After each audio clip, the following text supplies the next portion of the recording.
चीखेल रहदा ना ए जानू गलिया पर हैप्पी होली लिखल रहदा। पाना पर लिखल गाल पे ना लिखल जाला।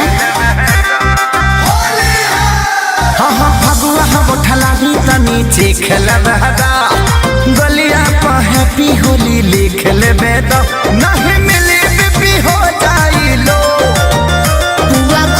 पुआ खो चुम्मा मिली ना रे जो।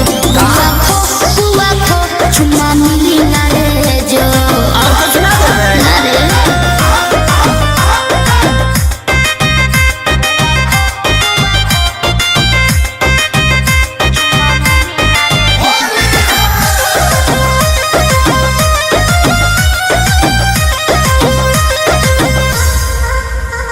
घरवे से जान पुआ पकवानी ऐन खाके भांग वाला दूध पूरा पियने दबा के ऐसन बौराइल बड़ा नशा में